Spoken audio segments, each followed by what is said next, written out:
¿Qué tal amigos? Es momento de seguir hablando acerca de los campeones del mundo. Ya hace algunas semanas les mostré esta presentación en la que hablo acerca de cada campeón. Paulatinamente quiero ir sacando material hasta llegar a Magnus Carlsen, el actual campeón. Y ustedes pueden ver esta presentación en la descripción del video, en donde podrán pues ver también el material anterior, ¿no? Ya hemos hablado del primer campeón William Steinitz, el segundo Emanuel Lasker, y ahora nos toca hablar sobre José Raúl Capablanca, el campeón del mundo cubano, el único campeón latinoamericano de ajedrez y uno de los más grandes recordados en la historia del ajedrez mundial, ¿no? Vamos a ver entonces un poquito más acerca de este campeón que dejó bastante huella pues en la historia del ajedrez. José Raúl Capablanca, nacido en el año 1888 y campeón mundial en el año 1921 tras derrotar a Emanuel Lasker, es una leyenda del ajedrez, muy recordado, especialmente porque en su juego mostró una enorme lógica y capacidad de comprender una posición. Su forma de evaluar era muy fina y realmente le ganaba con facilidad a jugadores de renombre, ¿no? Una de las frases más recordada de este campeón es la que pueden ver aquí. Dice: de pocas partidas he aprendido tanto como de la mayoría de mis derrotas, enfatizando la importancia de analizar nuestras partidas y especialmente aprender de nuestras derrotas, ¿no? Aquí tienen ustedes, como siempre, la biografía para que puedan extenderse un poquito más en conocer a este campeón. Les recomiendo que lo lean. Realmente dejó historia, ¿no? Fue un genio, definitivamente. Él mencionaba que no trabajaba tanto en ajedrez, sin embargo, su genialidad le permitió llegar a la cumbre, a la cúspide del ajedrez mundial, ¿no? Y bueno, precisamente por esa falta de trabajo en comparación con otros campeones fue que también perdió el título mundial en el año 1927 contra Alexander Alekhine, ¿no? Sin embargo, posterior a esto no tuvo oportunidad de revancha, ya por otros temas que no voy a mencionar. Sin embargo, se mantuvo pues en la cúspide por varios años. Bien, un ajedrecista muy fuerte, una capacidad, como ya he mencionado, única para comprender las posiciones, y por eso pues es una de los ajedrecistas, de los campeones del mundo más recordados y valorados, ¿no? Aparte que es el único campeón latinoamericano que ha tenido la historia del ajedrez. Bien, vamos a enfocarnos más en una de sus partidas para comprender un poquito su forma de razonar y la forma en la que este campeón se desempeñaba. Bien, así que vamos a utilizar una partida que me gustó mucho. Permítanme ampliar un poquito el tablero para poderlo ver bien y lo comentamos, ¿ya? Recuerden que les muestro yo primero la posibilidad de ver la partida por su cuenta sin comentarios, que contesten una pregunta que coloco yo al final de la posición clave, a fin de que tengan la oportunidad también de calcular un poquito en la posición, de pensar cómo se envolverían ustedes, y luego ya les muestro este video en el cual pueden ver toda la partida totalmente comentada y los extractos principales más importantes de la partida, ¿no? Bien, vamos a hacer un análisis entonces de la partida. Veamos, fue una apertura española, bien, muy popular hasta la actualidad. Y vamos a ver aquí todo lo común a la apertura española. Bien, todo esto es totalmente teórico, ambos bandos cumplen con el desarrollo de todas sus piezas. Y vamos a comentar un poquito desde el momento clave. A ver, aquí por ejemplo, C3. Si nosotros comentamos esta posición archi conocida, en la que hasta el día de hoy encontramos miles de partidas, podemos ver que en la actualidad pues se juega en enroque. Ya antes no se utilizaba el enroque directo. Por ejemplo, en esta partida las negras no enrocaron por temor al D4 directo. Bien, se temía esa jugada. Bueno, ahora ya se sabe que tras el D4 el negro tiene opciones interesantes, como por ejemplo alfil G4, y pues la partida todavía está bastante compleja, ¿no? Es una posición teórica en realidad, que en un principio se recomendaba especialmente para las negras, ¿ya? Aunque todavía hay ideas interesantes en esa posición, así que es una posición todavía abierta a investigación, ¿no? Actualmente, pues después del enroque, lo que más se utiliza es H3, ¿no? Para evitar el alfil G4 y golpear en D4, ¿no?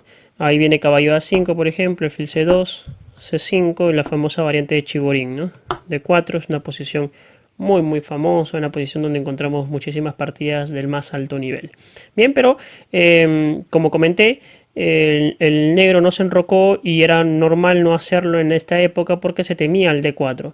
Así que jugó directamente caballo A5, este maestro de negras soviético, Dus Shotimirsky. Él era conocido como la amenaza de los campeones, porque en una edición anterior a este torneo de San Petersburgo, él había derrotado a fuertes jugadores como por ejemplo el campeón mundial vigente Manuel Lasker. Así que era un jugador fuerte y muy peligroso. Sin embargo, Capablanca vamos a ver que lo derrotó con mucha facilidad. Veamos la partida. Sigamos. Alfil C2. C5. Se parece mucho a la variante Chigorín, excepto que el negro no ha enrocado. Y las blancas pueden golpear directamente con D4. Bien, dama C7, por ejemplo. Jugaron las negras. Y caballo D2. Todo el desarrollo común. Conocemos que en la española es una apertura de un centro muy cerrado y las maniobras son prioridad. La maniobra caballo D2 para caballo F1 es bastante común en ese tipo de posiciones. Las negras jugaron caballo C6. En este momento Capablanca comentó ya tiempo después que preferible a la jugada que él hizo, muy lógica, caballo F1, es el movimiento D5. Y yo creo que podemos estar totalmente de acuerdo, porque si las blancas juegan D5, las negras tienen problemas con el caballo, ya que si el caballo viene en A5, por ejemplo, yo puedo jugar B3 para quitarle la casilla C4 y ese caballo realmente está en una posición muy desagradable, no tiene una casilla útil. Y al estar fuera de juego, las blancas pueden centrar su ataque en el flanco de rey con muchas perspectivas, ¿no? Ahora, si a D5 juega el caballo en D8, tampoco se ve que el caballo vaya a quedar muy bien aquí. No tiene la casilla D6 ni C6 disponible. Y jugarlo por B7 pues no tiene mucho sentido aparentemente, a menos que busque la casilla C5 después. Pero ya se nota que el caballo va a quedar muy mal, ¿no? De hecho, podría golpear con B4 en algún momento, ¿no? Entonces, bueno, el movimiento de 5 era una jugada fuerte, no la utilizó Capablanca, la comentó después. Sin embargo, él jugó caballo F1, que es un movimiento lógico, un movimiento natural. Las negras tomaron C por D4, abriendo un poquito la columna C, que es una columna que podrían utilizar a futuro cercano, ¿no? Y alfil G4. Vamos a ver que las negras no han quedado mal en realidad, ¿eh? Digamos que en la apertura las negras han salido bastante bien. Sin embargo, los problemas vinieron después. Incluso las negras pudieron ponerse en ventaja en algún momento de la partida en las primeras jugadas. Pero vamos a ver que cometieron imprecisiones que lo llevaron a la derrota. Imprecisiones que no fueron tan notorias en la partida. A ver, aquí por ejemplo, bueno, la amenaza de tomar en D4 es molestosa. Capablanca cerró la posición. Y a caballo D4 simplemente jugó alfil D3, ¿no? Y estamos en una posición en la que el negro aquí quebrar la estructura con una toma en F3, digamos que no es muy problemático para el blanco, porque al ser un centro cerrado, la ventaja pues del rey abierto en el enroque no se nota tanto, ¿no? Al contrario, esa columna G puede ser utilizada a futuro por el blanco, porque es un centro cerrado. Si fuera un centro abierto, sabemos que quebrar el enroque así sería muy grave, ¿no? Bueno, la mejor jugada aquí para el negro era caballo H5. Ya haciendo un análisis posterior de la partida, esto se descubrió que caballo H5 era mejor para buscar la casilla F4, ¿no? Y allí sí el negro en realidad está algo mejor, ¿eh?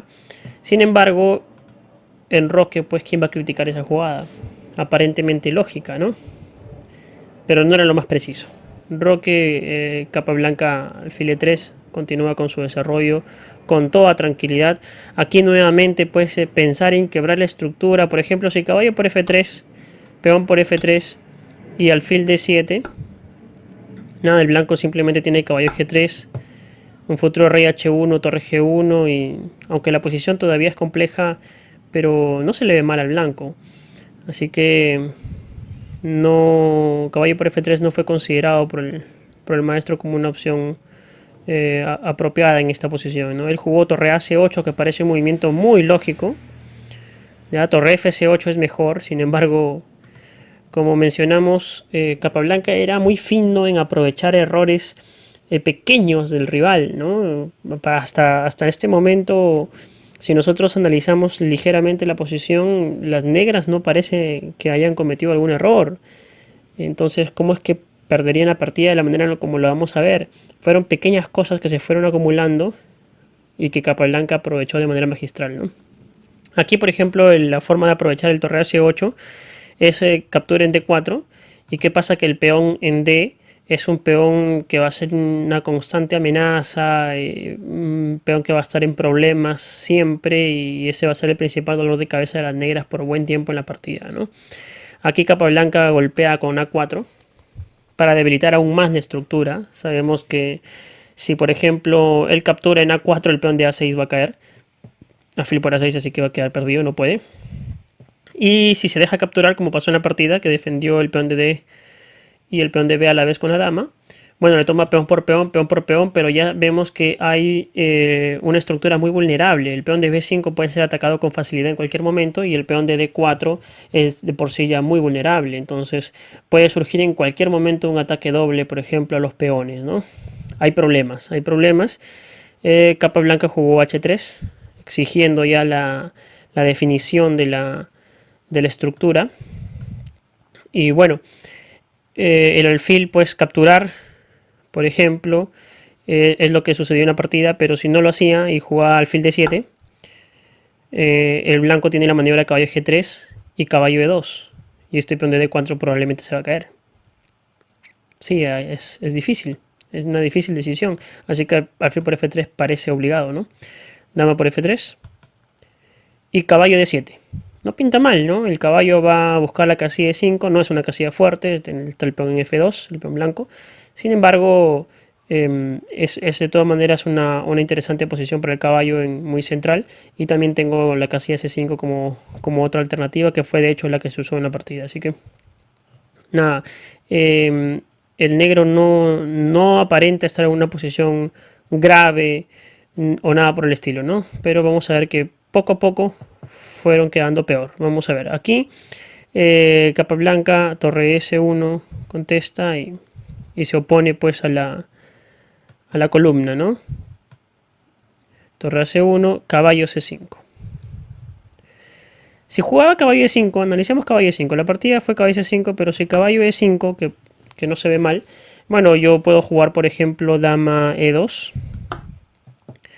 y apuntar al peón de B5, ¿no? Entonces, si torre por torre, yo tomo torre por torre.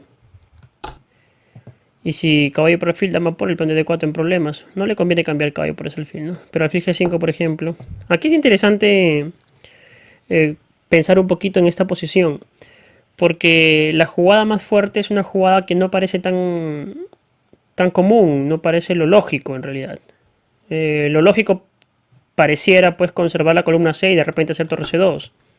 Sin embargo, me va a venir un B4 y amenaza B3 y molesta. Entonces yo tengo que hacer B3 y ahora la casilla C3 queda completamente débil. Entonces puede venir algo como dama B7 o dama B8, ¿no? Para hacer torre C8 y la torre se puede tratar de meter en C3. Y va a ser muy incómodo, muy molesto va a ser eso. Entonces, nada, la mejor jugada alfil G5 es torre D1 y es una posición interesante en la que el blanco tiene mejores perspectivas por las debilidades de los peones, ¿no? El peón de D4 y el peón de B5 constantemente están muy débiles, así que por esa razón no jugó caballo E5 el maestro de negra, sino que jugó caballo en C5 y llegamos a esta posición.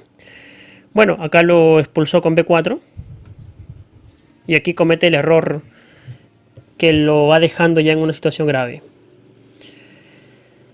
¿Cuál es la jugada más fuerte?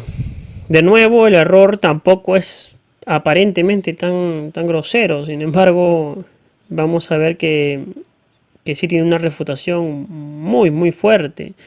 La jugada más fuerte era probablemente caballo por alfil. Ni modo, dama por y alfil F6, defendiendo bien el punto D4. Con una posición todavía que tiene para mucha partida. De hecho, la partida hubiera sido muy diferente de lo que ocurrió tras el movimiento caballo A4, que aparenta pues buscar la casilla C3 y que nuevamente si hacemos un análisis superficial, esto no parece tan malo. Sin embargo, aquí magistral el remate de Capablanca y estoy hablando de remate ya en la jugada 23. Sí, porque a partir de este momento lo aniquila. lo deja ya en una posición muy desventajosa y no parece. No parece que fuera tan grave el caballo A4. Así que después de torre por C8, esta es la posición en la que hice la pregunta en la sección de la partida de esta presentación, en donde menciono que los espectadores, entre ellos grandes maestros muy fuertes que estaban viendo la partida, creían pues que Capablanca no tenía fácil las cosas y que esto mínimo iba a ser un empate, ¿no? Porque la posición lo aparenta así. Sin embargo, hay un detalle táctico que se les escapó a todos y que Capablanca lo aprovechó magistralmente, ¿no? Así que analice la posición, calcule un poquito, profundice a ver qué encuentra y luego pues proceda con la reproducción del video para que compare la forma en la que Capablanca jugó esta posición, ¿no? Vino la magistral jugada E5. Muy fuerte movimiento. Aprovechando que la torre está suelta en C8.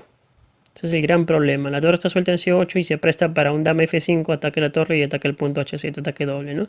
También un alfil por H7 o un peón E6 se va a buscar en cualquier momento. Y esta es una posición de terror para las negras. La posición se transformó totalmente.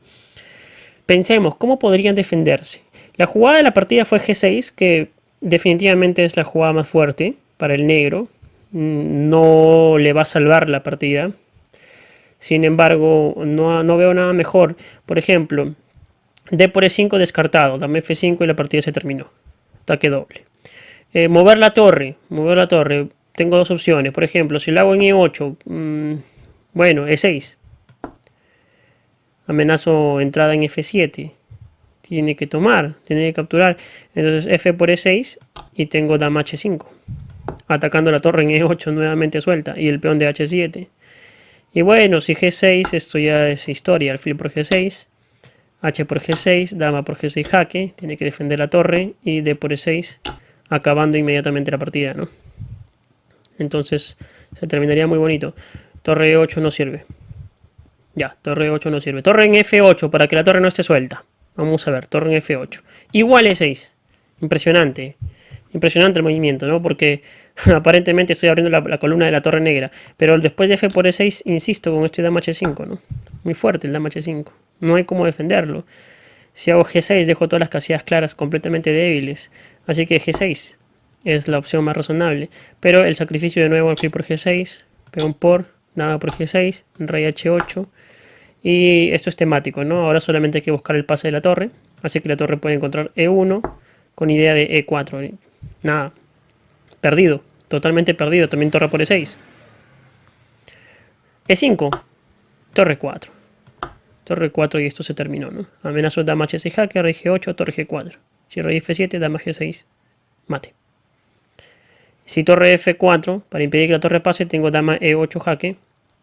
Y las negras pierden material y están con el rey grave, así que están perdidas, ¿no? Si, ni modo, no hay nada, no hay absolutamente nada. Es por ello que menciono que la jugada textual de la partida, en este momento G6, me parece que es lo único, no hay más que intentar. Por eso es que el maestro de negras jugó G6.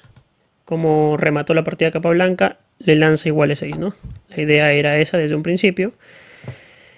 Entonces, bueno, si captura, queda terrible, ¿no? Abre todas las diagonales. Está mal, tiene que ser torre F8, que fue lo que hizo una partida. Y muy fino Capablanca para el remate, ya, para acabar con el rival. Muy bueno. Piense un poquito acá, ¿qué más necesitamos? Tenemos la dama, el alfil como protagonistas de la partida que en cualquier momento ya saltan al rey. Tenemos un peón en E6. Podría parecernos torre E1 una jugada evidente aquí.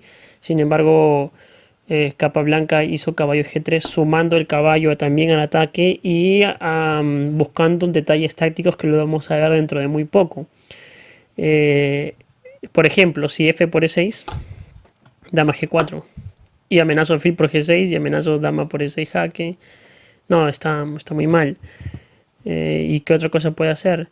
Si dama a C7, por ejemplo, se le cae el peón de B5. Por eso es que es muy lógico el movimiento del negro, ¿no? Porque las negras quieren tener a la dama en la defensa. Bueno, cuando nos están atacando, siempre buscamos que la dama sea una de las principales piezas que defienda nuestra posición. Por eso es que juega dama B7 para también mantener la mira sobre el peón de B5. No parece que dama B7 fuera un movimiento malo. Pareciera la única jugada razonable desde el punto de vista defensivo, pero la posición ya se venía abajo, ¿no? Le vino caballo F5,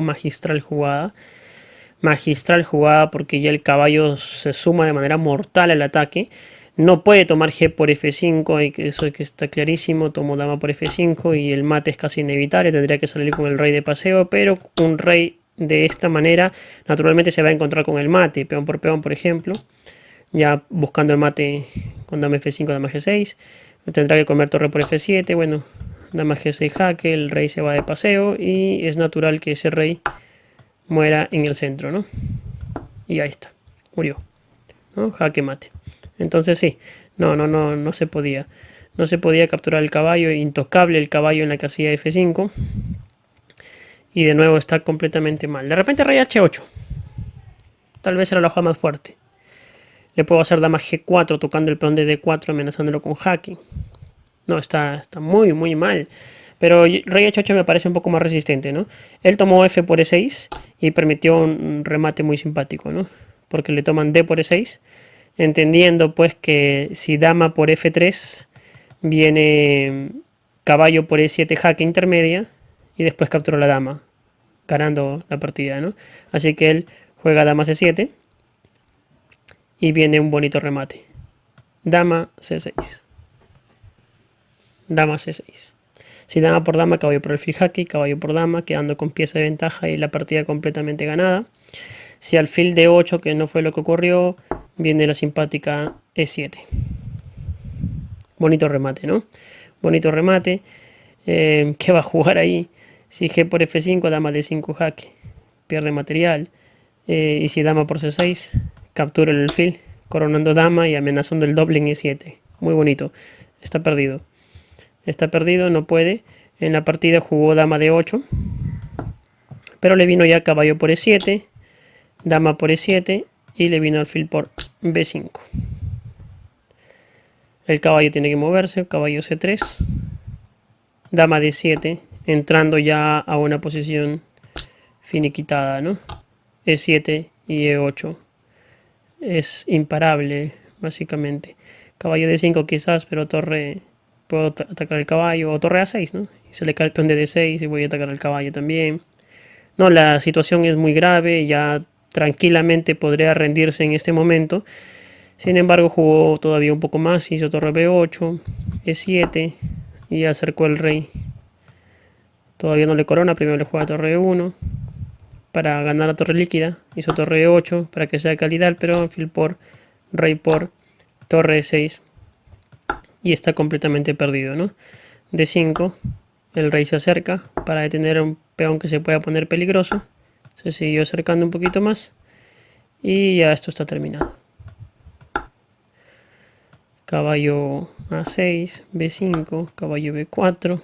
Jugó un poco más, ya esto solamente es mera cuestión de técnica, ¿no? Ya se acabó, ya no hay nada que hacer aquí. Bien, bonita partida. Capablanca mostró esa fineza en su juego, esa forma de aprovechar los errores mínimos que fue cometiendo el rival y de haber salido mal en la apertura, incluso como fue primero igualando la posición, luego sacando una pequeña ventaja y finalmente rematando de manera brillante la partida, ¿no? Así que espero que hayan disfrutado esta partida y animarlos a seguir conociendo a José Raúl Capablanca, esta leyenda del ajedrez mundial, y a estar atentos porque en nuestro próximo video hablaremos del siguiente campeón, que fue Alexandre Alekhine. Así que a esperar el siguiente video. Muchas gracias.